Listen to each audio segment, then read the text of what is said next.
All right, good evening, ladies and gentlemen, joining us from all over the world. You're welcome to today's special episode. My name is Anu Ojo. Welcome, everyone.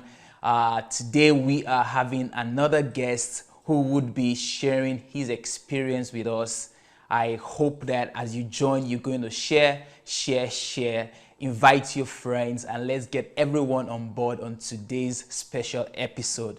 Well, on the 28th of May, Dr. Sunday celebrated his 54th birthday, and we're excited. We're grateful to God for his life, and we've had people come to share with us their experiences with Dr. Sunday. Most of the people who have spoken are people who have known Dr. Sunday for decades, some for 10 years, some for 20 years, some for 30 years, some have known him all his life. And the person we are having join us today in the studio is one of such who have known Dr. Sunday all his life.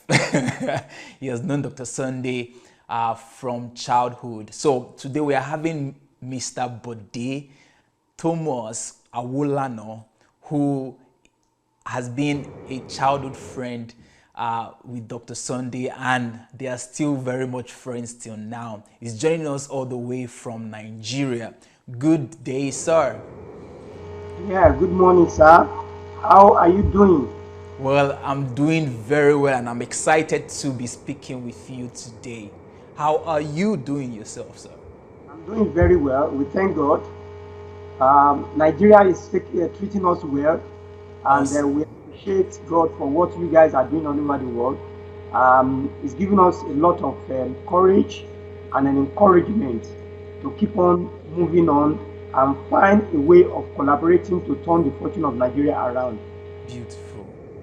Beautiful. Well, guess what? I'm excited to speak to an optimistic Nigerian, because with the current happenings of things in Nigeria, we are having more Nigerians pessimistic about the future of Nigeria.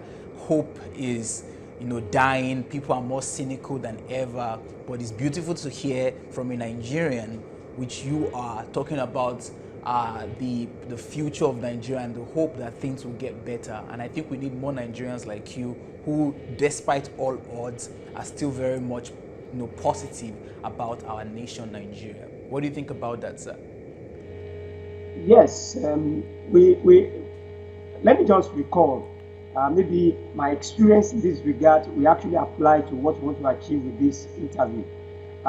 When Pastor Sunday left Nigeria in 1986, and I think I I was supposed to be encouraged to say, okay, since my friend, my brother has left Nigeria, then I also need to follow suit. But ever since, I believe that um, I have to be Nigerian, and I have to be part of the people that are going to reconstruct Nigeria. And Beautiful. and over the years, I've worked ever since as a student in the university where I joined the student union, and I've been able to crisscross the length and breadth of Nigeria, even as a student in the university, to begin to network with other students on what we can do to change the situation in Nigeria. Over the years, sometimes the level and extent of work we have done, it will seem as if we have not done anything, but so it can bring moment of discouragement. But whatever the case may be, you should not be discouraged. Every Nigerian working assiduously to ensure that things change in the country. And you find out that things are not really changing. It appears it's getting worse. I was recently, about a few weeks ago, I was looking at my presentation in 1991 at a national conference in University of Ibadan. And I was addressing the state of Nigeria. When I look back at my note about 2 weeks ago, I found out that the same presentation I made then is still addressing the situation in Nigeria today. It Today. seems 30 something years ago, and it appears that things are not changing. But we have to be optimistic. We have to keep on working. We have to keep on thinking. We have to keep on praying, and we have to keep on employing practical approach to ensure that things turn around. at a point in time, I was actually tempted in 2006. After looking at everything we have done, even in conjunction with Pastor Sunday, all the work we have done in the country, and I said, well, I think, momentarily, I think I wanted to leave Nigeria. I knew it was not the purpose of God for me to leave Nigeria. So I took my wife, my children, we went to American Embassy to go and get visa. But unfortunately, I knew we were going to be denied actually. I know my calling.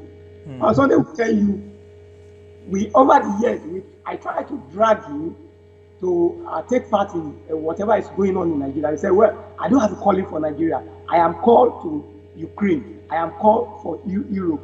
You understand?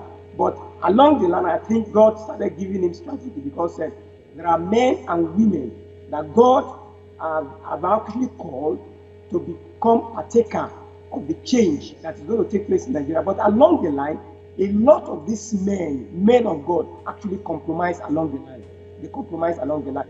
And it appears that we don't have people in Nigeria again who is willing to stand, who is willing to be objective, who is willing to be fearless, who is willing to confront issues with Nigeria's state head on. And it appears, God cannot find anybody in Nigeria. So they show that the responsibility was now transferred to Pastor Sunday again. So he now started coming. You must have seen that in the last, maybe since 2008, when he was actually restricted from traveling out of Ukraine.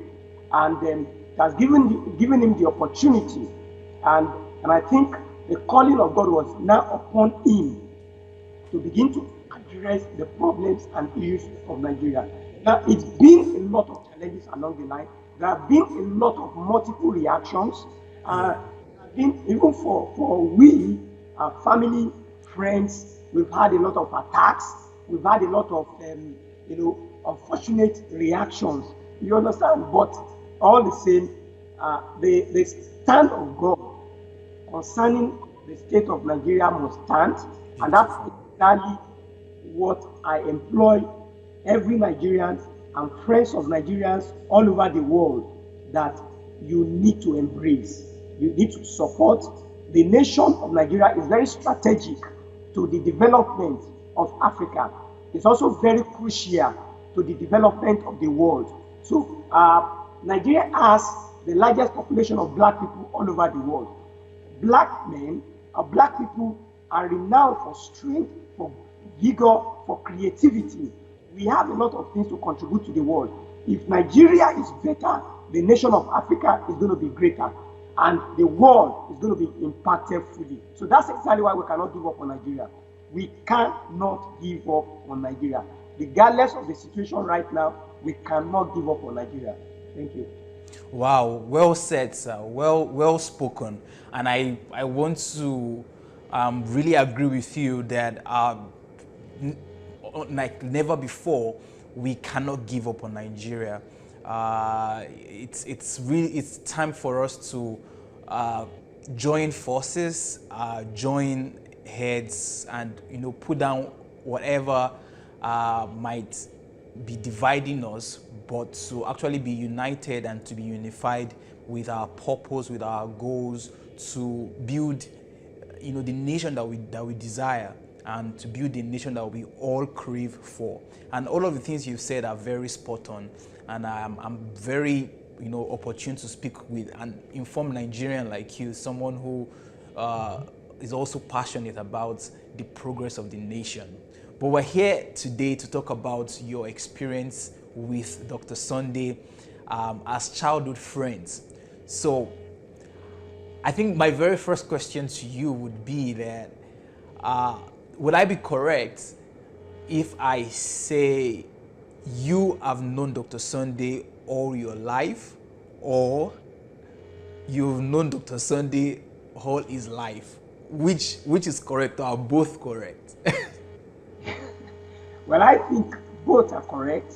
All right. Because Pastor Sunday and I are born the same year. The same year? The same year. I was born April 27, 1967, and he was born May 28, 1967, within the same family. So it's just a month interval. Just a month. Just a month. Wow. So we've witnessed early life together, the process of growth and our development we have witnessed it together. We have shared our thoughts, our feelings together. We have slept on the same bed. We have eaten from the same plate. We have walked side by side, holding hands together. So we have shared our dreams, our expectations together over the years. And up to today and up to tomorrow, we are still sharing it. We have worked even in ministry.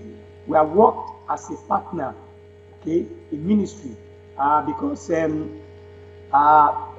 some years back, from 2015, when he was coming to Nigeria, what I do in Nigeria, I am a publisher. I publish Christian magazine, predominantly Christian magazine. I've been a publisher. I've been an editor. I've been a writer. I've done a lot of Christian magazines, and I've been doing a lot of Christian crusades through literature in Africa. That's actually the tool that God gave to me to render quality contribution to this to the greatness of Nigeria. And I've actually been working with a lot of churches, thousands of churches in Nigeria, in some other African countries. And I've also published, at the moment, I've published over 220 books, Christian literatures. That's books mainly for Nigeria and Africa. And also, I've done hundreds of magazines.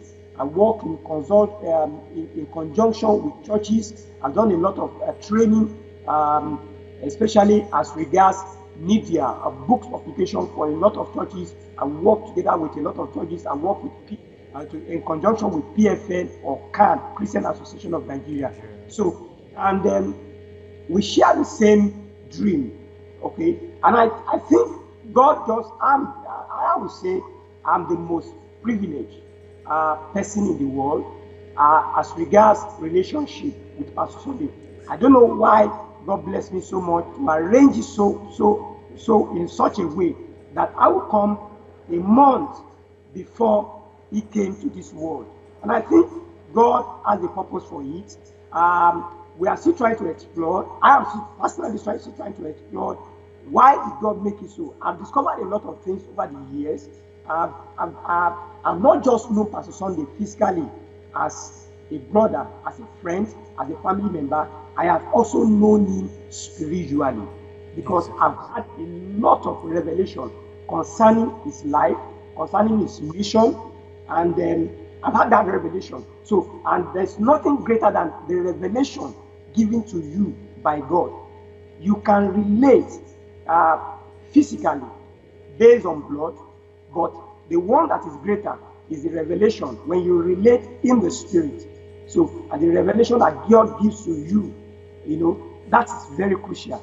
So that's exactly why. So in terms of physically, I've known him. Spiritually, I've known him. Beautiful.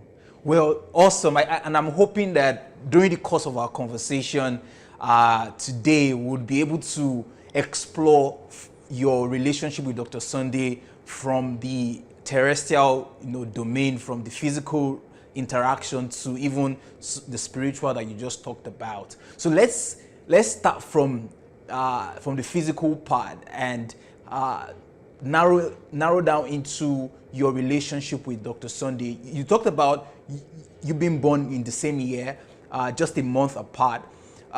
What relationship do you have with him? Were you born in the same location? Can you give us a little background story of your relationship with him from childhood? Yeah, thank you. His own grandmother is my father's only sister. Okay, so his grandmother, yes, is your father's sister, and we're talking about the revered grandmother. Yes, exactly. Beautiful. So my father and his sister, that is his own grandmother, they are one. So Wow. you cannot break two of them. Wow. So the two of them are from the same mother. So, and they work together. They love each other so much. So that's actually the relationship. Awesome. Even Awesome. though we do not live in the same community, I lived in a Koto community.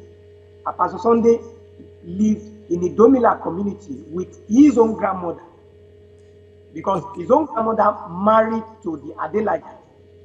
Okay. His own grandmother married in the Domila community. Yeah.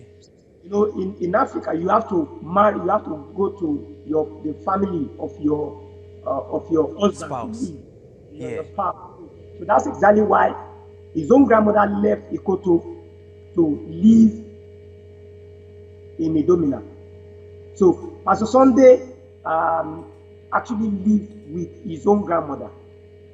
Got it. Good. So So how close is Ikoto? Where is Ikoto located? And how close is Ikoto to Idomila? Ikoto and Idomila are on the outskirts of Ijebu-Ode. Okay. Got it. Okay. Idomila is to the east of Ijebu-Ode, while Ikoto is to the south. Between Ikoto and Idomila, I can't get accurately now, and I think it's just a distance of about between 5 and 7 kilometers. All right. That's definitely not so far from each other. Not so far apart. Beautiful. So in those days, what we do, or what he was doing, is to trek the kilometer. Even if it's going to move, if we are going to move 3, 4, 5 times in a week. So, and we have to trek it. But during holiday, he comes over to Ikoto to spend the holidays. Good. And he moved to Ikoto permanently after his secondary school in 1985. So it was in Ikoto that he actually gave his life to Christ while watching Pastor Kumuyi on TV. All right. Yeah. So he was watching Pastor Kumuyi on TV, and he gave his life to Christ, and he said he needed to locate the nearest Deeper Life Bible. to the community where we live then. So, and it was quite a distance. You know, it was quite a distance. But when he gave his life to Christ, that was actually a radical departure in Pastor Sunday's life. Wow. In fact, yeah. So we're going to explore that, and let me say this to our viewers and to you also as we continue our conversation. I had a very short conversation with Dr. Sunday, and then I told him that we're going to be having you, Mr. Bode Awolano, joining us today. And what he said was that amongst any other person, he believes that you are amongst the very few people who can give a very detailed account of his life, because he says if there's anyone who knows him well from childhood, it will be you. And thus far, I can already understand what he meant by that you know him like real good, because I thought you were just friends. But it appears now, and it's very clear that you're not just friends, but you're actually cousins. And there's actually a family bond between yourself and Pastor Sunday, and then you being born in the same year, growing up together. So you've highlighted some very interesting points that we're going to discuss momentarily.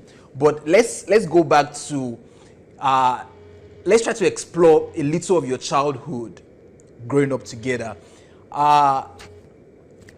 What are your earliest memories of Dr. Sunday's childhood? Speaking about perhaps growing up with his grandmother, and maybe some cherished memories that you have with him growing up as a child. Are there any you can recollect? Yes, I can recall a lot. Well, grandmother had a challenge. Her father died. I mean, her husband died. Her husband died. So, the task and responsibility of raising, taking care of herself, and also taking care of um, Pastor Sunday, you know, comes with a lot of responsibility, financial responsibility. So, in the process, to fend for themselves, you know, in Africa or in Nigeria, within our family member, what we do is that you must, even if you are going to get support from anybody, you must be able to uh, use your creativity. You must be able to work. So, for Pastor Sunday to work, naturally, the circumstances and situations surrounding um, Mama's situation only demands that Pastor Sunday, being a very young child, at that age, has to begin to work. Yeah. Even if they are going to get support. Yeah. Mama was getting support from my father, but there is no amount of support you see have to. And besides, one of the things about there's something that's very important in our family is that we are all hardworking. You don't get lazy people, so we have to work. So the task of working, as a result of the circumstances, demands, more so. Mama lost two children, one a professor and one just finished a master's degree in 1970, early 1970, 1973 or 1972, thereabout. You understand? So, it brings a lot of challenges, great challenges. And in Africa, where a woman just lost prominent sons who have traveled, who have actually been educated, to the highest level, and suddenly, in a mystical way, in a mysterious way, and they just died. You understand? You can know that such a man may even be ostracized. They may begin to think that, well, maybe there's something about this woman. Maybe she's a winch, or things like that. You can imagine what Mama could have gone through at that point in time. So, and that suggests that the relationship within the community with Mama is going to be somehow restricted, because people cannot actually lay their finger. There will be a lot of suspicion and things like that. But the truth of the matter is that there are a lot of challenges that are raised for them to be able to upkeep themselves daily in life. So the responsibility of working to fend for himself and also to take care of Mama in a little way actually fell on Pastor Sunday. So you see him every morning. Mama actually produces what you call pap in Africa. A pap is with corn, ugi. They call it ugi in Yoruba land. So, and Mama produces pap. That's actually her work. And she supplies pap to a lot of homes, a lot of other institutions, maybe hospitals and things like that. So that's exactly what so that's her industry. She supplies to homes, families, hospitals, because in hospital they take a lot of pap to withdraw. So, and so Pastor Sunday has to help with the production. In addition to that, in order to have extra income, they also have to sell wood. So he has to sell wood. You have to take wood every morning to the nearest market. The nearest market to Idomila is actually Okeaje market. It's one of the biggest markets in Ijebu. Okeaje market. Okeaje. Okay. So between Okeaje market and Idomila, I think it should be more than 5 kilometers, or about 5 kilometers, or more than 5 kilometers. Wow. So he has to carry the wood on his head every morning. The life at that time. What age was he doing all of this? Well, I think from the age of 7, 8 years old. Wow, that's young. Yeah. So that's the process of growth here. That's the process of growth for us you understand. Unfortunately, these days we don't raise children like that. But when you are looking at the strength that he has, when you are looking at the tenacity, when you are looking at the courage, when you are looking at his ability to move on, foundation is very critical.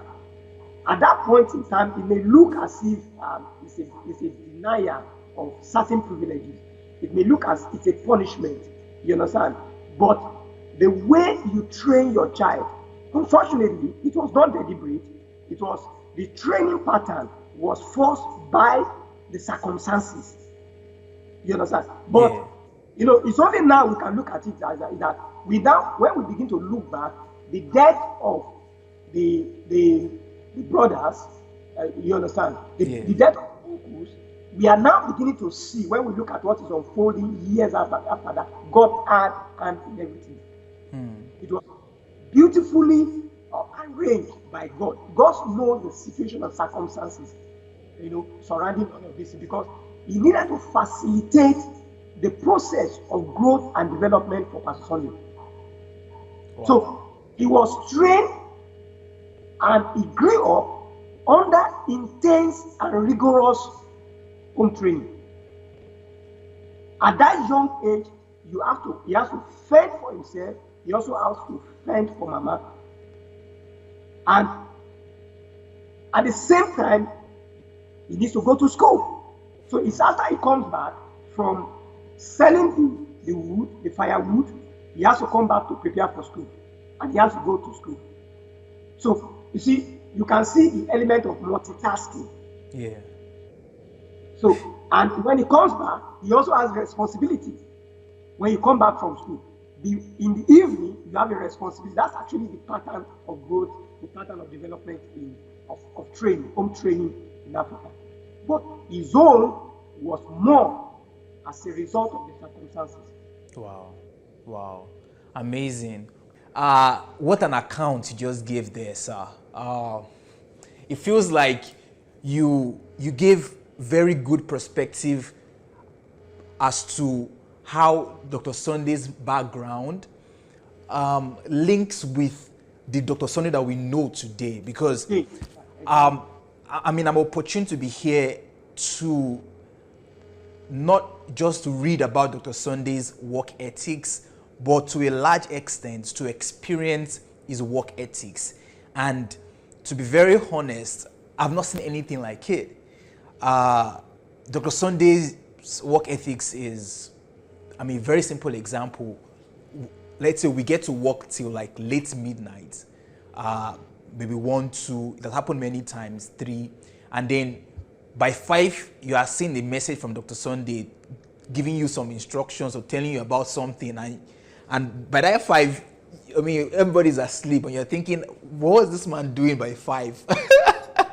And then by 8 again, you are seeing him already active, and even with the amount of books he was able to write, writing hundreds of books just within the space of 4 years, 3 years that he started writing English books. And even during the times when he was doing his live broadcasts, there was nobody in the world that was doing anything like that. Coming live twice a day for an average of an hour, sometimes 2 hours. Dr. Sunday's work ethics is out of this world, but it's beautiful to see how, by virtue of your experience with him from childhood, you could see that a lot of who he is today comes from the experiences and perhaps what people will call the challenges that he faced while he was growing as a child, having to, to hawk, to sell what we call pap, that's from corn, to not just fend for himself, but he was taking responsibility for himself and also for his grandmom. Talking about how he also had to multitask. So as he's going to sell the pap, hawking it around the community, he's having to go some 5 kilometers, and that will be 10 kilometers to and fro, going to sell wood. And that is not talking about the time that it will take him to go to the bush to, get the woods and get them, ready for sale. Multitasking that also with his academics. That is the definition of hard labor, not just work, but hard labor. And I can imagine what it will have been for him that time. And he had talked about it that, I mean, many times he was even questioning God, that God, why would you even allow me go through all of this? Why would you make me suffer? It was as though God was wicked, right? For him to have lost his uncles, his brothers that were, people of value in the community, had great future, and then he had to like suffer all of that. But I'm curious to know about, because you happen to be a part of his life, even while he was going through all of that. How did you see that? Because you were aware of all of this, of all of these struggles he had. But I'm curious to know, back then, I know now with the benefit of hindsight, we get to see the treasure, in the dust. But I want to see if you can recall how when you were still a child, how did you picture his experiences as a child, as his cousin or as his friend? Yes. Well, what he went through is just natural to us. It's a process of our development. It's a process of his own development. I had a similar experience. I never lived with my parents also. So, yes, I never lived with my parents. So I do similar things he did. I also went through a rigor, the same way he also went through from from in where I lived. Wow. Sunday and I only moved to Ikoto after our secondary school. So you did not you did not grow up with your parents in I didn't grow up with my parents. You understand? And I think for my father it was deliberate, because he wanted to train us. If he trains us himself, we may be pampered, because now at that time we are only 2 sons among 7 children. Okay. And then now I'm the only son, my father has. And usually you have to give your male child a rigorous training, so that when he grows up in life, you'll be able to shoulder a lot of responsibility. So it was nothing to us, it was with all pleasure. Wow. So seeing it as, it's later we now begin to hear issues like where people begin to propound and develop from the West, western part of the world, child labor. In Africa, it's not a child labor. You know, it's a natural way of growing in Africa. You grow under intense condition. Wow. You understand? Yeah. Because we have uncertainties. There are poverty abounds. So you cannot, when you want to judge history, you have to do what we call exigencies. You have to judge situation at that time as it relates to that time. To that time, yeah, 100%. Now when we are beginning to look back at that time, even though we can say we are privileged with this kind of training. You understand? But at that time, we can be looking at lots of suffering. Maybe some people will not admire us. Some people will not look at you that, what you are going through at that time. It's like they may be looking at it as kind of punishment. But now today we can look back and say, well, thank God for this kind of training. Then let me also add something about Pastor Sunday. When it comes to, he say he's writing a lot of books, he's trying to build a church and things like that. There's something I would advise people not to do with Pastor Sunday. Never try to compete with him. Okay, you say you'd advise people not to compete with him, right? Was that what you said? Don't ever try to compete with him. Why? Don't go on a competition. Okay? You say, Pastor Sunday has written 100 books. I want to write 100 books. Don't ever try it. From childhood, when it comes to competition, peer competition, he will defeat everybody. Okay. And I'll give you instances. Now, when we carry weight, if you carry 70 kg, among friends, we have weight at that time. We just go somewhere to carry weight. When he got to Belarus, he was carrying weight. Yeah. He started carrying weight in Nigeria. If you, Anu, carry 70 kg today, and Pastor Sunday is not able to lift that 70 kg, you know what he will do for you? What? He will go behind the scene when you are not there, when you don't know it.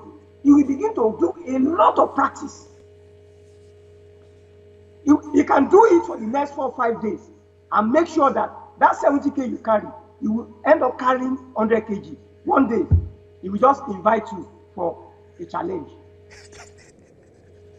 And you will be surprised that you cannot, there's no way you're not defeated. That actually is like in every aspect. You know, in those days when we go to Idomila, we go to, they have farmland at the back of the house. You know, usually the house is built in the middle of you have farmland in Africa. You know, they have farmland. So we have orange tree. They have a lot of orange trees. So we go to orange tree. We will have to climb the orange tree to lick oranges. Yeah. By the time you lick 10, Pastor Sunday has already licked 20.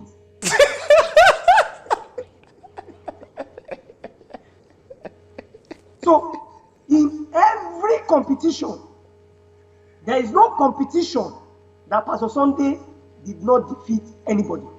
Wow. All his friends. There is no competition, either positive, either negative. He will go extra. He will go behind the scene. If you defeat him today, he will just go begin to do intense practice, do training, and he will now call you for challenge. This Elijah challenge, if you go and do Elijah challenge, just that. That's the kind of person he is. So, are you trying to say that he has been a very competitive person from childhood? Yes. And he always wants to win. He will win. He always wants to win. So, and that is actually his approach to life. If he says, I'm coming to do something, whatever he says he's going to do, that is actually one of the things that actually distinguishes him with a lot of men of God, a lot of people that I've seen all over the world. If he tells you he's going to do it, if his will is there, just believe it that he's going to do it. You can go and sleep. He's not going to stop it. So when you see, okay, he has the largest church in Europe, you know, I want to give you a link where it comes to that. He does not stop. He will keep on going on. So he has a reservoir of energy and ideas to keep on pushing on. He will not stop. Wow. You know, at a point in time, I started publishing his books, you know, in Nigeria. And I find out that before I even release one book in the market, he has presented you with like some 10 more ready to be published. So I look at it and say, God. So that's the kind of person he is. Wow. So don't do competition. Don't say, okay, all you need to do is that you can use him use him as a mentor, as an inspirer. Yeah. You can encourage him. You will learn a lot of things, you know, his approach to life, his approach to every situation of life, both negative and positive. You understand? That's actually the way he is. So if he says, okay, when it comes to a Christian nature and character, I want to imbibe this nature. For instance, say, well, he will tell you over the years, I don't get offended. And he has to kill that element of him to get offended concerning situation. Just believe him. Believe him. Because if there's an aspect of him, you know, that does not look like what he will work on it. He has a tendency to work on anything. Even if it's going to take him some time, he will work on it. That's the kind of person he is. Wow. Beautiful. I'm very happy that I'm having this conversation with you. And I would want us to also kind of even explore more of the character traits and attributes and attitude of Dr. Sunday, and how the Dr. Sunday that we know today did not just emerge, and how a lot of these qualities are qualities that he has had in himself, and he has, harnessed and developed over the years. I'm happy that you've mentioned some of the qualities. You've talked about hard work. You've talked about tenacity. Is him being tenacious even with his tasks, with getting things done. And I love the fact that you just talked about Dr. Sunday's competitive nature, and I would put that also, I will encapsulate his obsessive nature to wanting to be the best, because he always talks about it, how wherever he finds himself, he wants to make sure that he stands out and is the best that would ever be or that has ever been. And it's interesting to see that you are talking about this attitude also being there with him even right from childhood.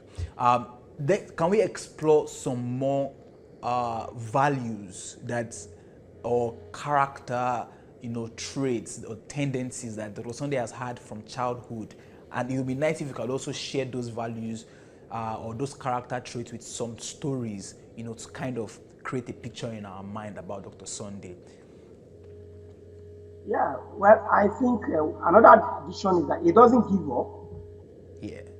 He doesn't give up. It does. It's not, some other people, you say they don't give up easily. But to him, I would say he does not give up on anything that is found worthy to be accomplished. He's not going to give up until he gets there.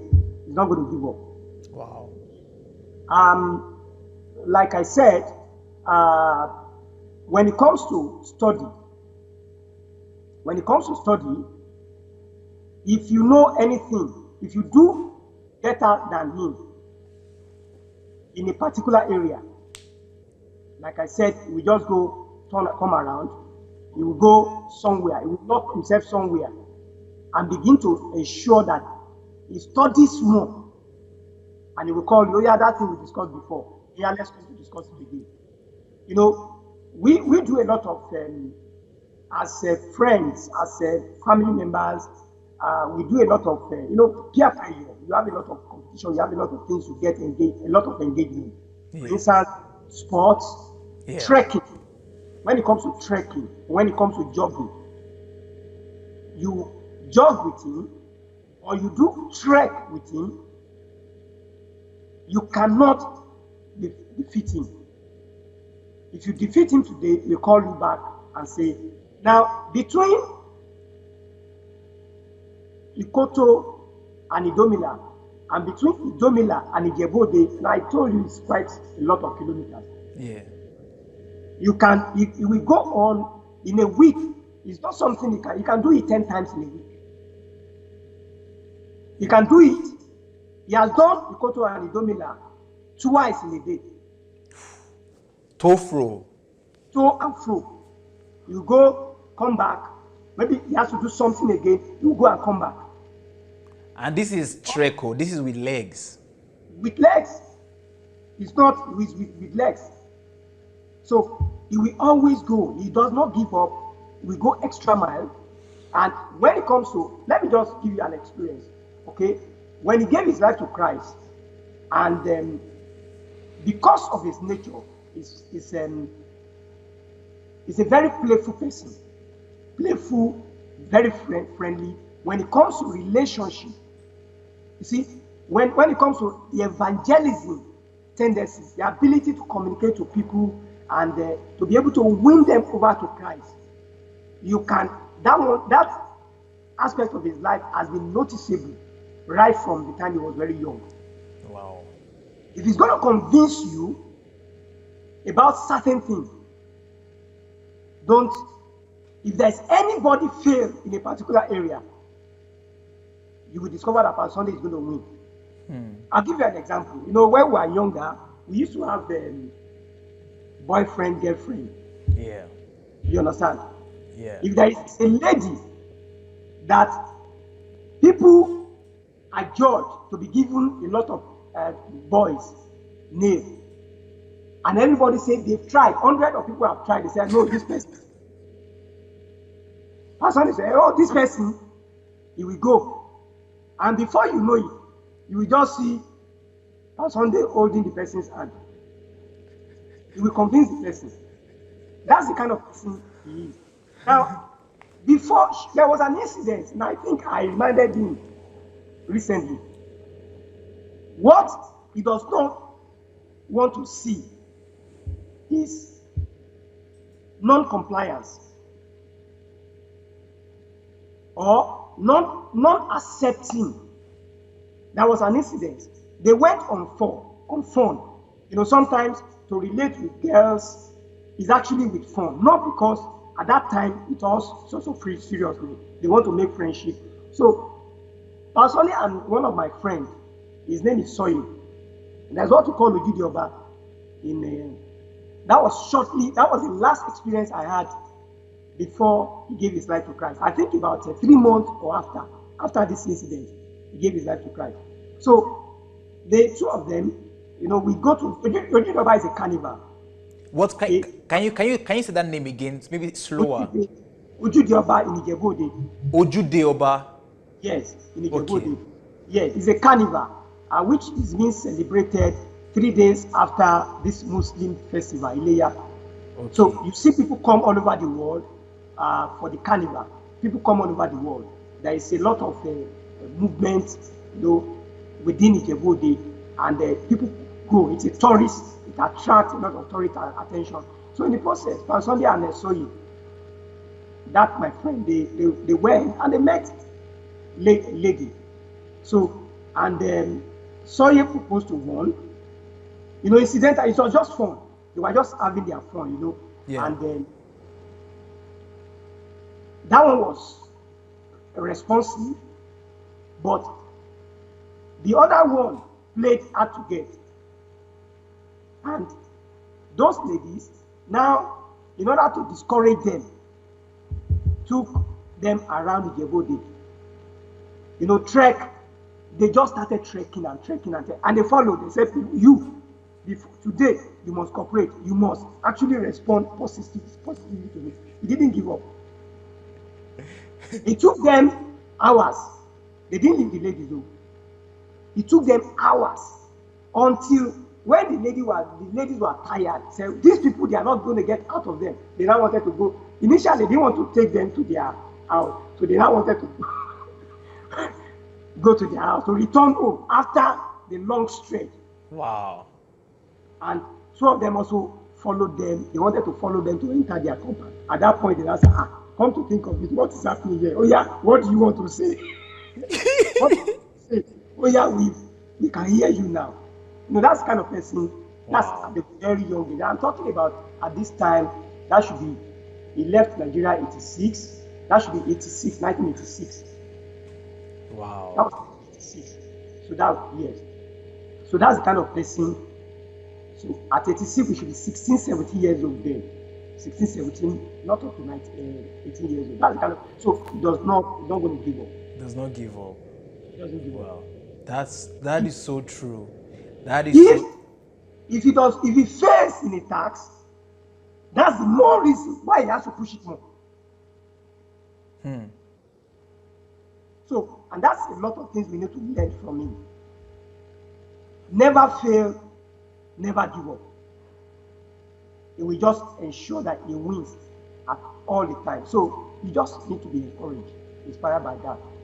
Wow, amazing. Well, that what you're saying is so true, and it makes me, you know, having studied Dr. Sunday's life now, by studying him, you know, by being with him, experiencing him, and also from his books.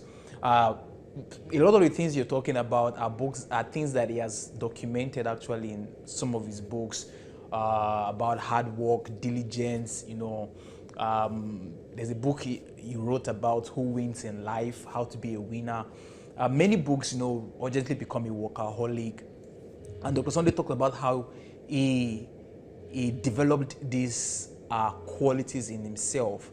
But then, hearing your story, it appears, and this is the first time I'm even hearing a lot of things because he doesn't really talk about how he had all of these things even from childhood, some of these qualities, because oftentimes it appears as though a lot of the things that he has now are things that he like had to work on and sort of develop from himself, develop within himself and exude, that we have right now. But I guess I want to throw a counter question now, which most people might not want to ask. Aside from all of these very good positive qualities that he has or that you have talked about, where did he exude, or did he have some maybe not so good qualities, some bad qualities growing up? Bad qualities. I remember that when he was much younger, I can't recall, when he was getting angry and getting frustrated. And I think that should be under 7 years old. Then when he gets angry, he will now begin to so we now begin to hit his head against the wall. So he really does that. Yes, he did that. He will hit his head against the wall, and that was under the age of 7. And I think after that, he actually, grew above that. He throw his head against the wall and begin to get angry. It's like he want to just. And I think at that time it has to do with maybe a psychological problem, frustration, and things like that. That was actually what warranted it. But when it comes to some of the things I say now, some of those qualities that we are talking about now, it could also translate to become a vice. Okay, when there is no restraint, when you don't properly define boundaries. Okay, for instance, if you want to win all the time, you understand? You can become a tyrant. Yes, if forecloses, not necessarily compromise. You are not compromising principles and values. You understand? But when it comes to in the area of relationship, okay, in the area of relationship, so people must be very careful. And Noah is very careful about that. So when people are hearing, okay, he doesn't give up, he wants to win all the time, But when it comes to the area of relationship, people must learn to exercise restraint. You understand? Yes. Because so you sometimes when it comes to relationships, that should be win and win approach to life. Okay. Yeah. So he doesn't do that. David, give that please. My son is something else. Okay. So he doesn't do that. So when it comes to relationship, he doesn't say, "Well, I must win all the time." You understand? So, people be able to exercise caution and say, "Well, there's a limitation. There is a where you have to exercise control." Then I think there's something in his life right from birth, and I think he's created with it. And that is why it is easy for the Word of God to be able to work effectively in his life. And that has to do with not getting angry. Even back then, at a very younger age, he has a natural the propensity to overlook a lot of things. A lot of things that a lot of people will sulk about, we get angry about, we fight about. Right from youth, he overlooks a lot of things. He doesn't get angry. If you offend him, if you do anything, okay, you just look and say, okay, is that what you want? The way you want to have it? Okay, have it like that. You understand? So, and I think he has developed that nature. I don't know how the nature, but I think it must have come from God. That's the way he was naturally built up. So he doesn't get angry. He doesn't hold grudges or hold it to somebody. So that's why, when I look at him, because I try to relate the experiences he faced, he had in Ukraine, all the attacks, all the manipulation, witchcraft, against him. And when you look at him, he doesn't hold anybody. He easily let go. Yeah. There are a lot of setup. So, and another vital point here is that when I look and say, well, why is it that God is able to work effectively in me? And I think it's a crucial factor.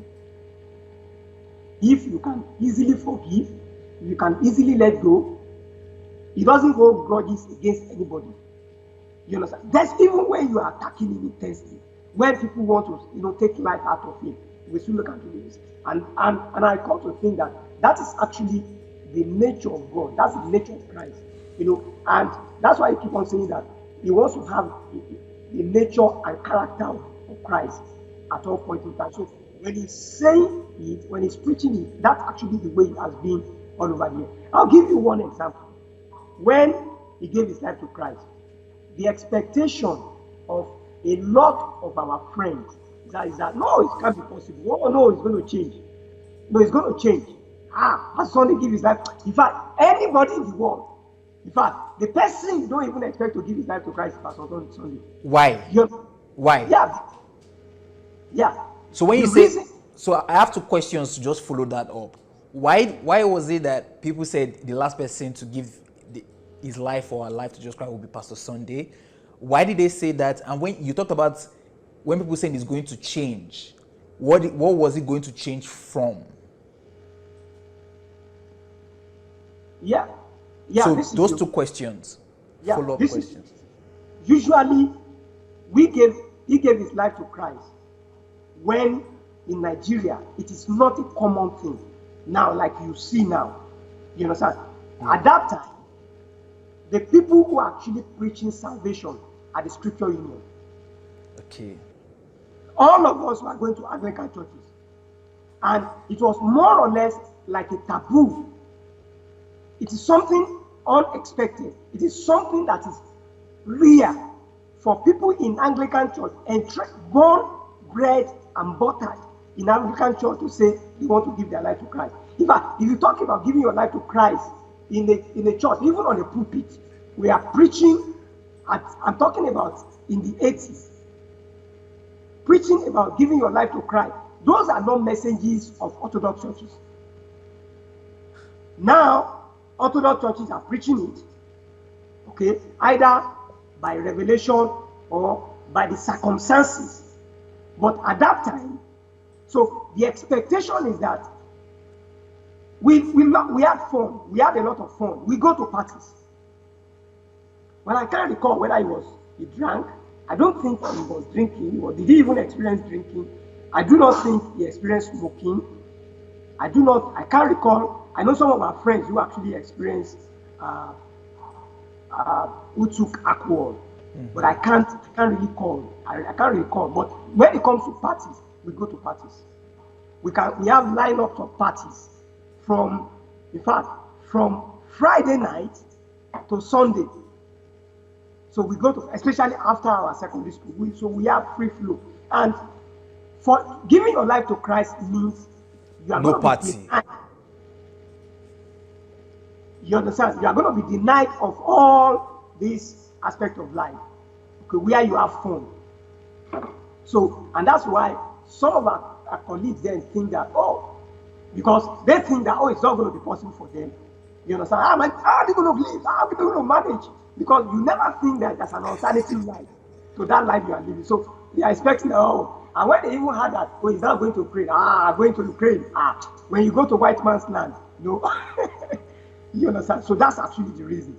I get it. Yeah. I get it.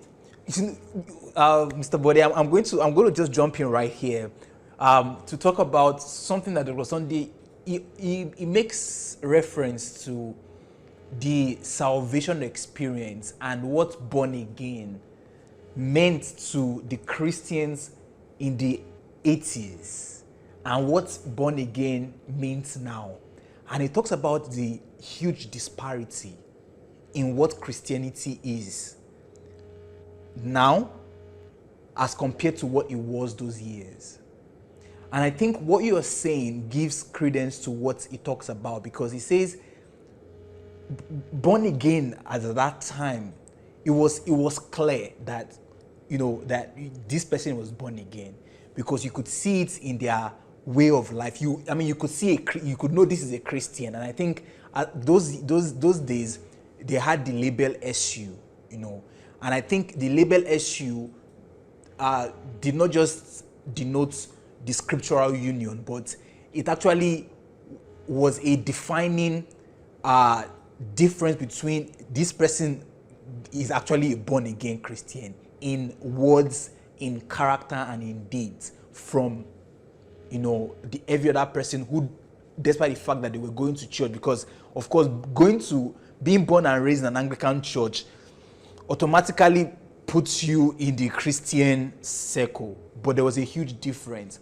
And it's beautiful that you're talking about how the born again experience that you had and he had in the 80s was a real experience, and it's quite different from what we have today. People professing as Christians or professing as born again, but we can't see it in their character. And we cannot really even say, oh, they actually left a lifestyle and they are adopting a new lifestyle.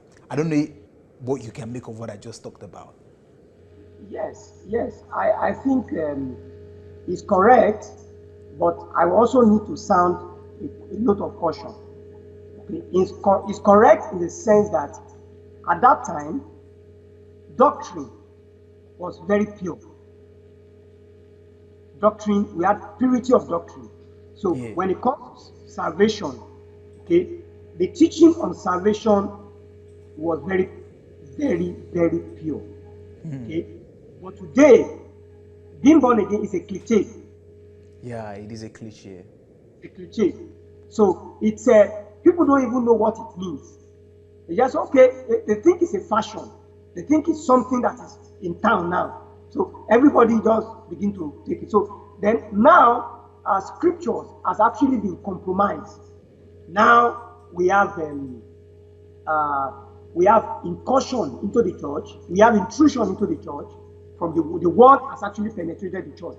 So there's a lot of compromises, compromised teaching, especially when you look at the damages that the gospel of prosperity has done to African churches, especially Nigerian churches.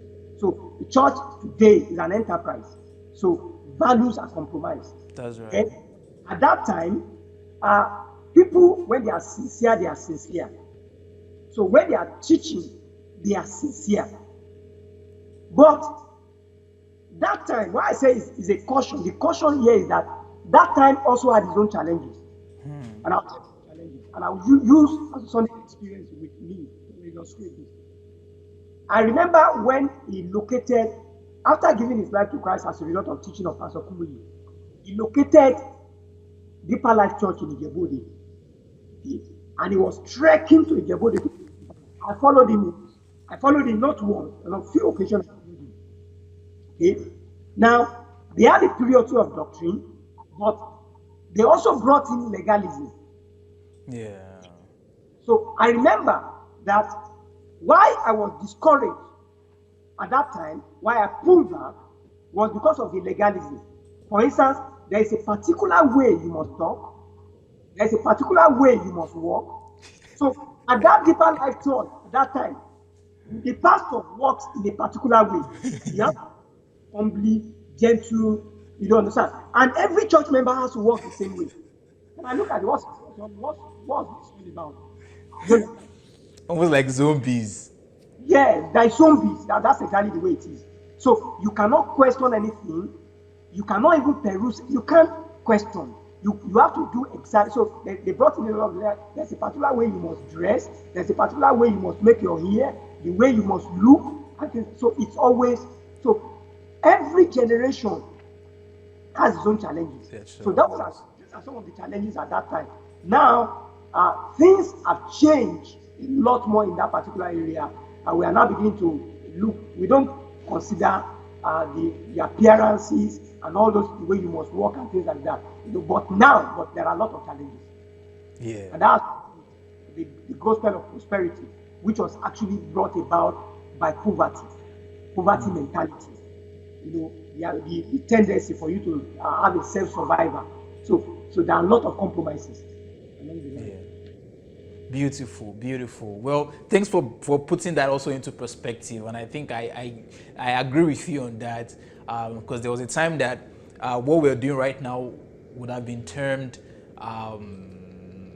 anathema. Having to watch you on the screen right now, because the screen will have been termed the devil's box. A lot of things in that light. But thank God for revelation, understanding that has changed, and things that have gotten better. I want us to talk right now about a different chapter. So we've sort of covered very good ground about some of Dr. Sunday's characters, attitudes, and values that he had growing up, both the good and not so good qualities. So let's talk about now a different aspect. I had the pleasure of speaking with two right now, of Dr. Sunday's childhood colleagues, people who went to the same school, high school with him in Indomila. And one of the things that they were grateful to God about, and they also recognized in Dr. Sunday, is love for people, and his loyalty to his friends and to people who he has known.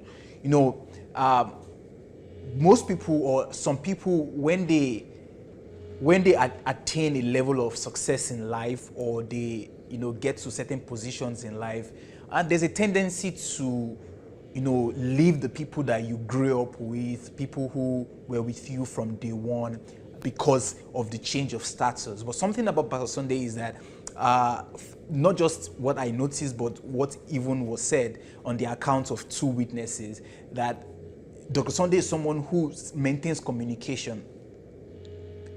Last time we had Mr. Bumi Banjo, and he was showing us letters that Dr. Sunday exchanged with him, even while he was in the former Soviet Union, while he was in Nigeria, maintaining communication. What does that mean to you, being his childhood friend and his cousin? That we all know Dr. Sunday right now is a worldwide personality, revered, known, but him still being able to maintain close communication, contact with you. What do you make of it, subjectively and also objectively, comparing his attitude with what might be obtainable outside?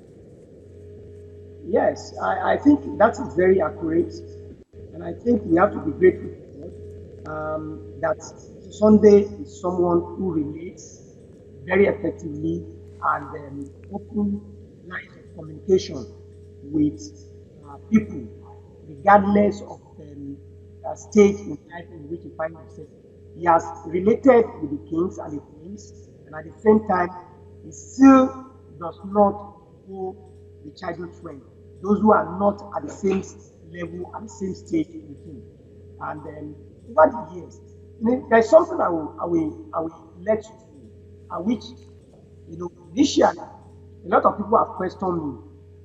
When Pastor Sunday wants to travel, in the days when he was traveling around the world, he's going to announce his itinerary. Okay? He will post it for everybody. He will send mail to everybody. For instance, when he comes to Nigeria, all his friends, relatives, family members in Nigeria, he's going to send mail to them that I'm coming to Nigeria. I'm arriving on so day, and I'm departing Nigeria on so day. So when family and friends begin to see that, say, why is Pastor Sunday doing this? Then, you should not be telling people your movement.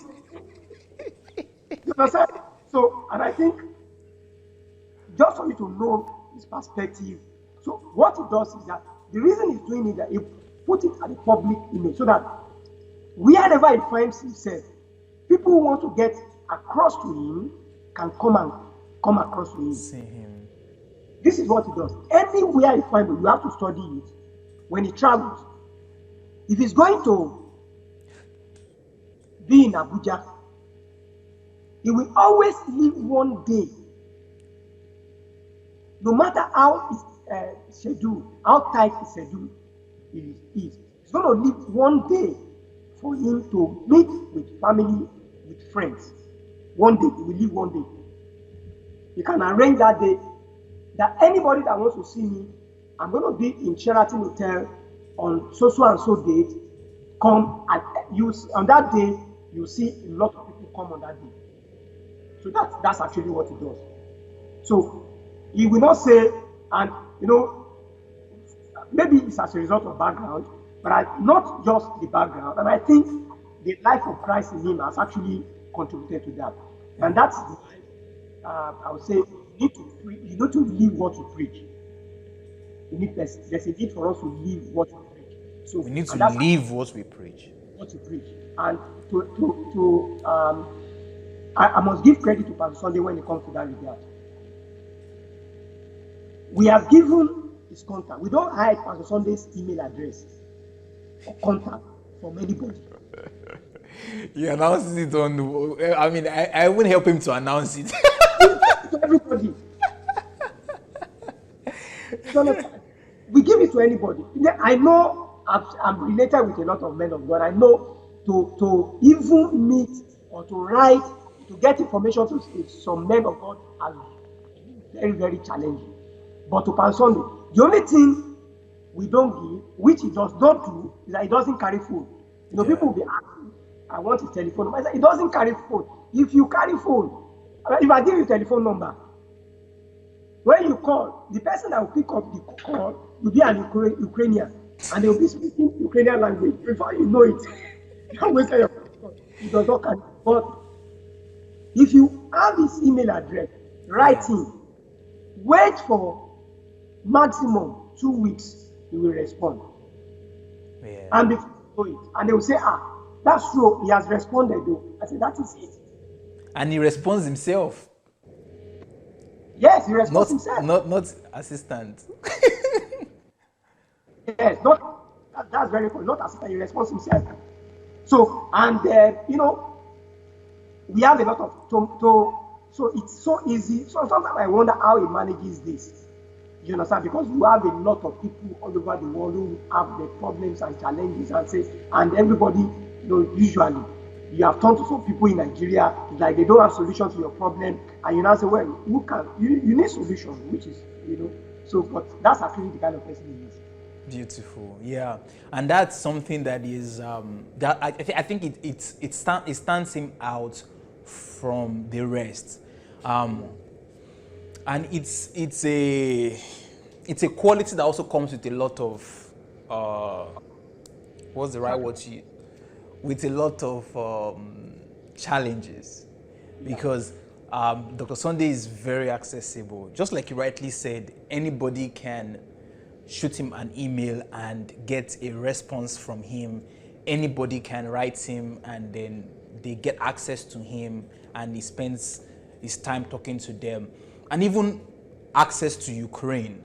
I remember, I'm a vivid example. I remember the very first time I decided to come stay with him. It was through email. I just wrote him an email and I said, hello sir, I met you during training. I would like to come for the summer to spend time with you. Is that possible? And he's like, sure. The house is open for you to come and stay. And I came, I stayed. I didn't pay a dime for the residency and for feeding and all of that. That's up to Sunday, and just anybody can just say, I want to come and see you in Ukraine, and it's like, oh, come, and he does not even know you from anywhere. It's very accessible, but like I said earlier, it comes with a lot of challenges too, but that doesn't face him at all. He still opens his arms wide open to receive anyone who cares to come, even though he has been burnt many times. But that is definitely a quality that I really admire about him, his accessibility and his unwillingness to change that. He's just, many people have advised him that, Pastor, you need to do this, you need to stop this, you are too accessible, people are using you, people are taking advantage of you, they come to you and then they do this, and Dr. Sunday is saying, well, I don't know. I mean, he will listen to you, say, okay, but the next day is getting another person. You are correct. I visited his home in Ukraine. I visited both the old, And that the is a new. two-bedroom flat where he Yeah. lived for over 20 years. And I also visited a new one. Yeah. Now, and this is what he did, just to illustrate the kind of life he lives. In that house in Ukraine, he made sure that anybody can come all over the world to come and stay there. So the house takes at least 60 people. The house can accommodate 60 people because he's a man of the people. He wants to be among the people.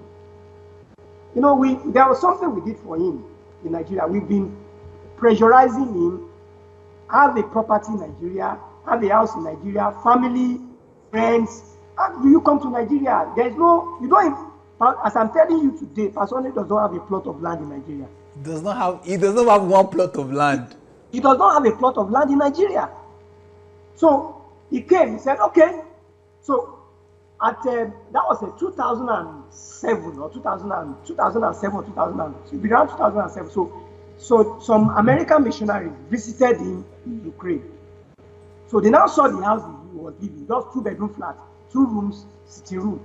Now said, how can the pastor of the largest church in Europe be living in a two-bedroom flat? So they went back to US. They contributed a lot of money to him, to give to him, to buy out. Now look and said, okay, now people have been telling me to buy house now. So I have some money to buy house now. Look for me the house I can buy in Nigeria. I combed the whole of Lagos. I went to Ikeja, Allen Avenue, Okwebi, and all the rest. And even some other people went to, in fact, some people went to VGC. Some of his friends who have lived in Ukraine before knew that the only standard that is comparable to Ukraine is VGC. Yeah. So I took him to Ikeja. So when he got to Ikeja, he looked at the environment. He said, how can I, as a pastor, and we drive out of my house in the morning, a beautiful house, I will now see people begging, people who are living in poverty. How do I justify that? That was why he dropped the idea of that. How can he come and build a house in Nigeria when some other people around me are so poor and I cannot even take care of them? So what he did is that he started looking for, he now said, family members who have challenges and things like that, and he started giving them money. Wow. So that's the kind of person, that's the way he relates with people. Now, around that time, he created a strategy because there were a lot of challenges in Nigeria, especially family, friends, and people even people he has not actually met. You have a lot of letters, people have needs, and he now said, okay, what do we do? He devised a means of meeting those challenges. Now said, he did something, he had some money, so Pastor and I, we now arrange with a finance company. I think about 2-3 million or something like that. He put the money in finance company. 3 million what? 3 million naira. Okay. 3 million naira or thereabout, about 3 million. Not up to, I don't think it's up to 5 million naira. I can't remember the figure precisely now. So you now put the money in that finance company. So we now arrange with the finance company that we didn't let family members, family, friends, or people know that it is Pastor Sunday's money. So that anybody who has a need, who wants to do business, who can borrow the money without interest, you go and take the money. When you take, you will pay back. So, and we're having over 20 people taking the money. They were taking the money, they were paying back, and it worked. Wow. It worked so effectively. Wow. That was actually, it worked. And everybody paid back. And there were people took 2 times, some people took 3 times. When you use it for business, when it's done, you have your harvest, pay back the money, you can go back interest. with no interest. And it works so effectively. So, and that was actually what inspired him when somebody said, okay, come and be, we have a microfinance bank. So, The it was microfinance bank story. the microfinance bank story. That's exactly what inspired him. You see, Yeah. there is a need. When you come from a community, it comes from a community. And the community is the people are poor, and they hear a story every day that their son is the pastor of the largest church in the world. And come to think of it, they have a thinking. The thinking is structured along the line of Nigerian pastor, that every Nigerian pastor, even a pastor in Nigeria who has a 100 people congregation, is a millionaire. So they are coming from that perspective that how can Nigerian pastor, even we see pastor on my street who has 100 congregation member, who is a millionaire, and when it comes to money, they live larger than life. And what about now to talk about the pastor of the largest church in Europe? You understand? So it's an expectation, because they are coming from an environment. So what operates in an environment, they think that that's exactly the same way Pastor Sunday will also be living over the years. But let me tell you something. Pastor Sunday is rich, but not in terms of cash. You understand? In terms of resources, he's rich. In terms of relationship, in terms of but so there's a demand. There's a demand, and one thing about him is that there's no request, no problem. If somebody wants to see himself solve every problem, so that's exactly what actually encouraged him to go into to relate with our brother friends. So some of our brother friends who actually set up the microfinance bank. So that was actually what. So that if I relate with this microfinance bank, that's a good one. I have a bigger platform. If for people who have been requesting, writing emails that they need request, they need this and they need that, and most of these requests are actually genuine. That was why he actually related with it. But unfortunately, a lot of people misunderstand, especially in Ukraine, misunderstand what took place in Nigeria, and where his artists and his resolve to be able to help people to come out of poverty. So they just say, oh, Pastor Sunday has established a microfinance bank in Nigeria. He took money from Ukraine and to come and establish, it's before everything begin to go haywire. So it is the love for the people. Like you said, it holds a lot of challenges. When you love the people, you want to help them. You are challenged. His name was actually put in the mud. There's a lot of circulation, a lot of report about this. Before and people will judge you even before they do investigation. Before they will judge you. So, and that's actually what happened. Wow. So I know that because a lot of people will be listening to this, I know that he still has a desire every point in time. In fact, in the last 2-3 years, he still keep on saying, I want to help people. I want to help people. I want to help people. Last year, he was able to help. I know you are familiar with it. I was able to help with Extra Large. That was actually why he jumped into Extra Large. This is another platform. When you have a platform that is genuine, you want to join, provided it's going to help people. So whether it's a family, whether it's a friend, whether it's somebody he has not even met before, that's why he will jump into it. Whatever is going to promote the good of an individual, he's going to jump into it. Thank you. 100%. And I mean, I agree with what you're saying 100%. And this is the very first time I'm even hearing the story of that you talked about how he had some money, some millions, and then he was using it to help people set up their businesses, and then they were paying back. And what really even inspired the microfinance bank that he got duped, for people that don't know the story though.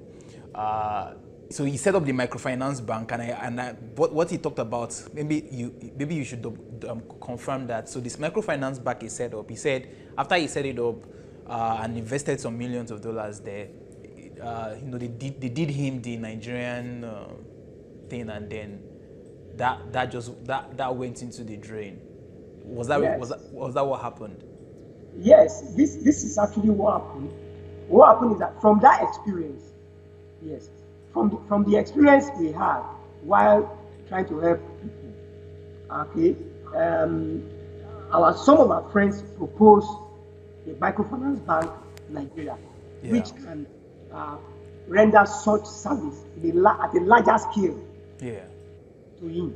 So, and at that point in time, that was the time he published the book Church Shift.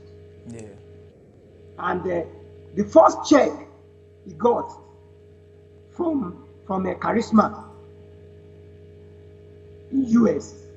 So he got money from the money to put in the microfinance bank. That if I'm a stakeholder in this microfinance bank, at least I will be able to help you. But you can't believe it. Because what I do is that I interface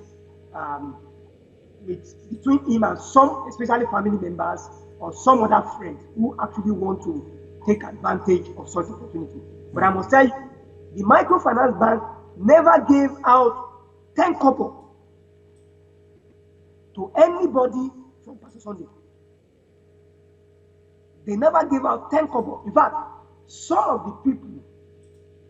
of Pastor Sunday's relatives, I see have some of his relatives now, when we took them to the bank, the bank told them to deposit money.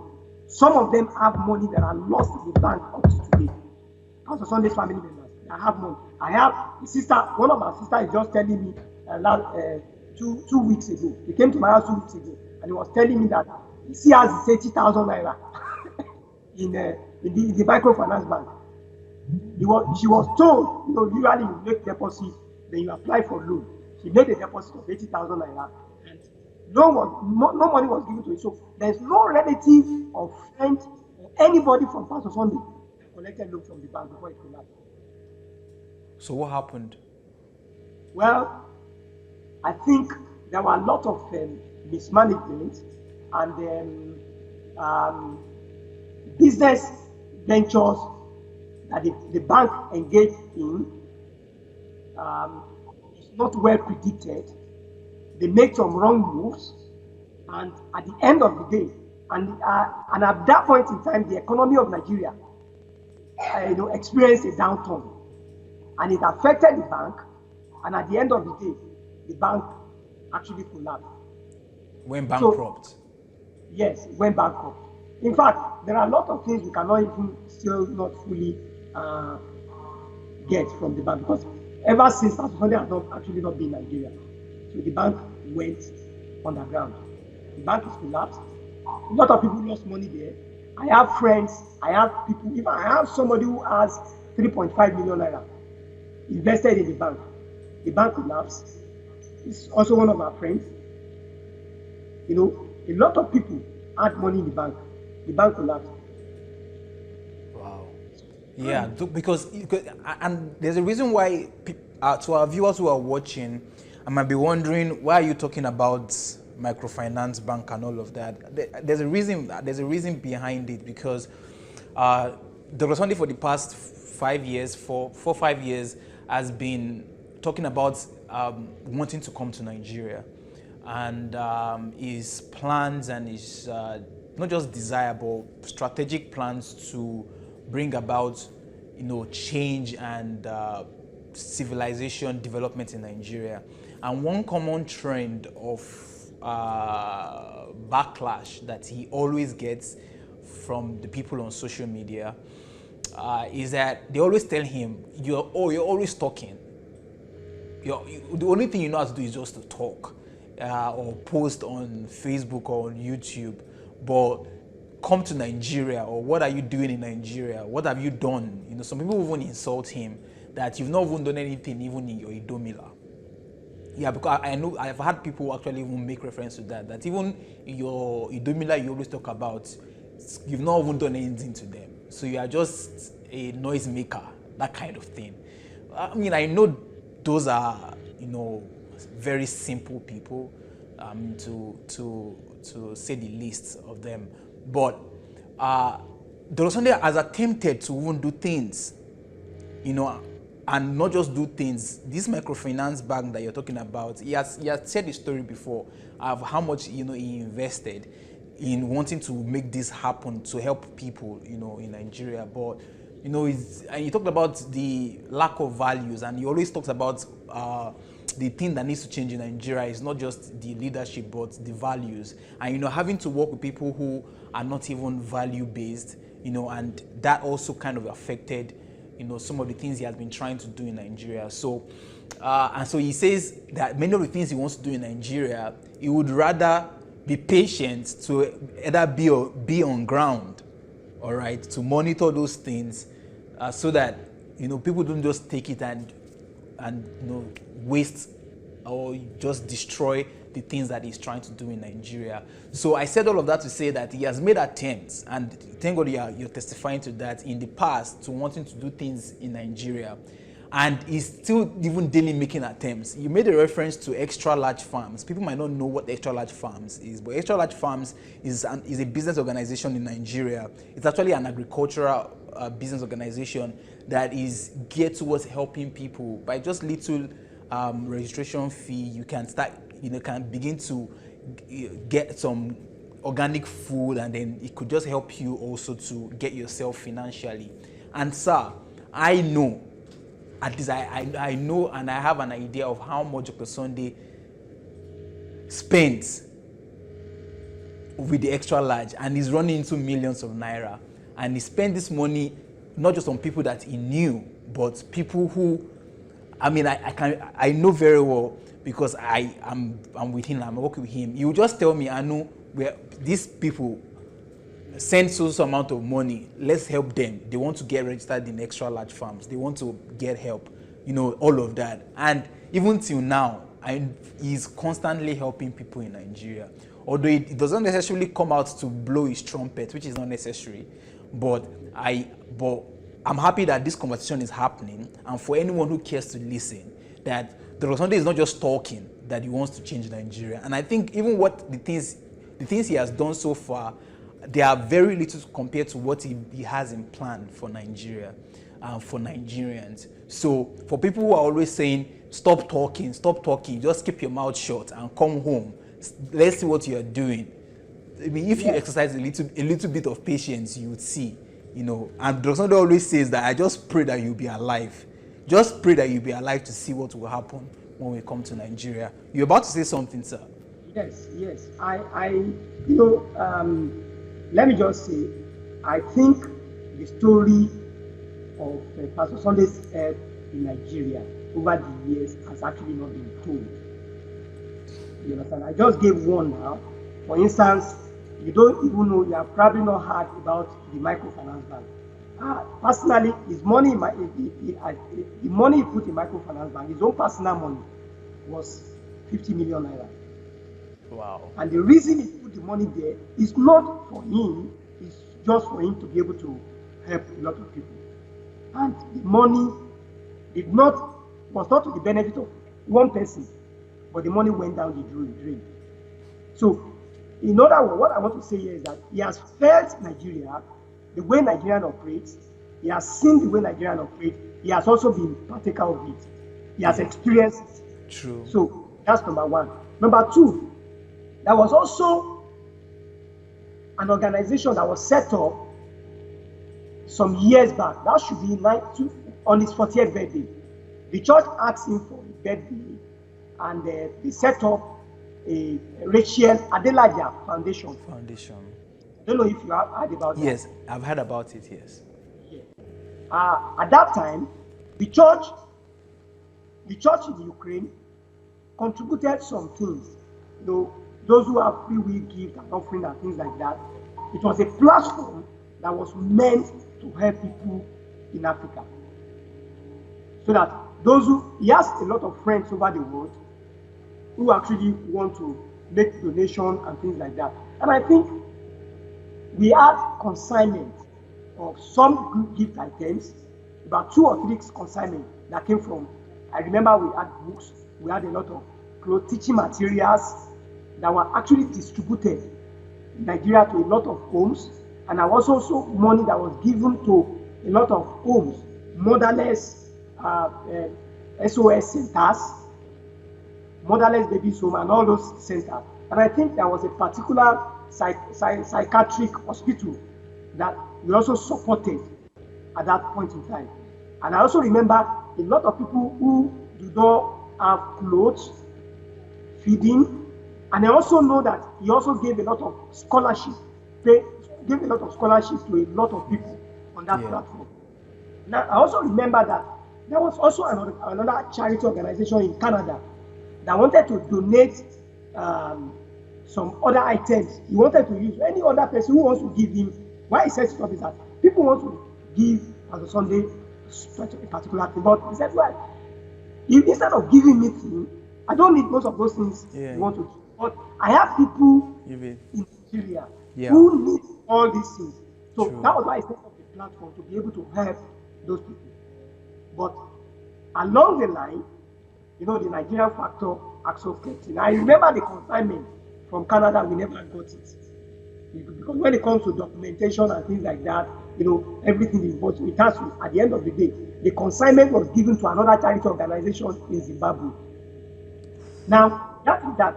Then let me also go to the story of Pastor Sunday's books. Pastor Sunday's books were published over the years to help to support church in Nigeria, to support missionaries. It has also provided platform for people to be employed. Because we released a lot of books to young people who do not have jobs. They go to sell, they make money out of it. At the time you are running it, it was not meant for you. It was meant for you to be able to sustain itself.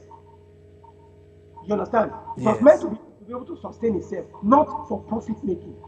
That was because we wanted the values, everything it preaches all over the world, to also come to be known and to be taught in all churches, in schools in Nigeria.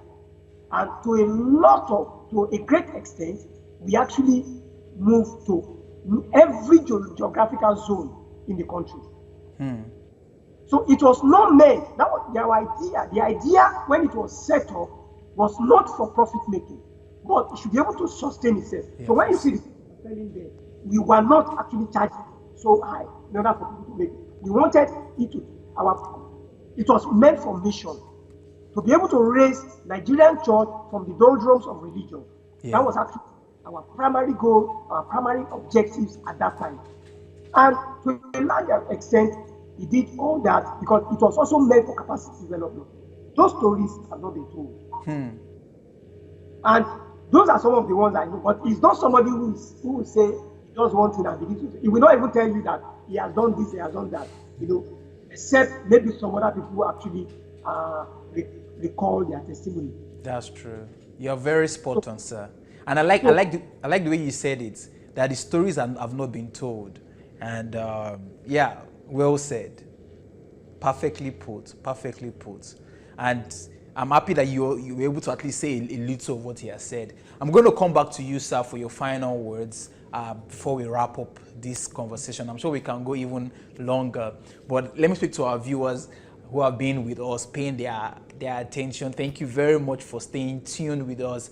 I just want to hope that you found the conversation so far beneficial to you. I hope you've been able to pick up one or two lessons from the experiences that our guest today has shared, and I hope that you can take these lessons and apply them to your life and also get if not the same result, but at least similar results that Dr. Sunday has gained in his life. A lot of things that Dr. Sunday has done incognito, and I am praying and I'm hoping that soon the plans, the desire to build that new Nigeria and to reconstruct the nation, I believe that it's sooner than later. So please kindly share this video if you're not done that. If you're just joining, feel free to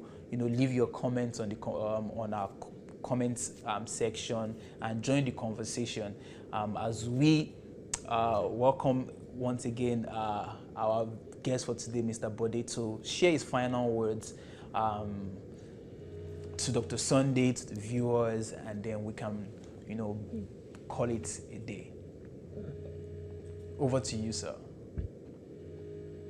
Yes, thank you so much for the honor and the opportunity to share our thoughts and experience in relation to Sunday's life over the years. Well, I don't know, there's no interview that we take all the experiences anyway. Maybe some years down the road, questions will come to some areas we cannot particularly relate to now. But what I just want to say is that I think we just need to thank God for Pastor Sunday's life. And I'm very grateful to God. And I used to say, jokingly or factually, that I'm Pastor Sunday's John the Baptist, because I think ahead of him. But over the years, there have been a lot of attacks against his person. He has been misunderstood a lot. And perhaps in the course of his passion, in the course of making effort to fulfill the calling of God upon him, perhaps he has also made some mistakes, especially in the area of utterances, in the area of perspective issues and things like that. But what I want to say is that no matter how it seems or it appears to anybody, it does not negate the call of God upon his life. Yes. And what you need to know is that he's a man on a mission. All you need to do is that you can support his mission, you can encourage his mission, but don't go against the mission. Because when you go against him, you are going against God. And even where he does not fight, God fights. And it is my wish and desire, and an encouragement to Sunday also is that regardless of the challenges ahead, because there will always be challenges ahead, he should not change from the person he is. And I always tell him that you have been humble. Make sure you stay humble. Make sure you stay humble, regardless of any situation or circumstances. Also, he should also stay focused.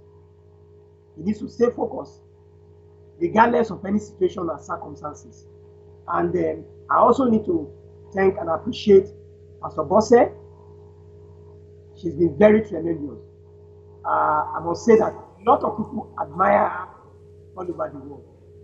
They admire her all over the world. She's doing a very tremendous job, and she should remain to be strong, to be supportive, to be loving, to carry people in her heart the same way she has been carrying people in her heart. And also to the staff who have been so wonderful. The staff have been very, very wonderful. The team in the church, and also those who are working on several projects have been very wonderful. There's a lot of that.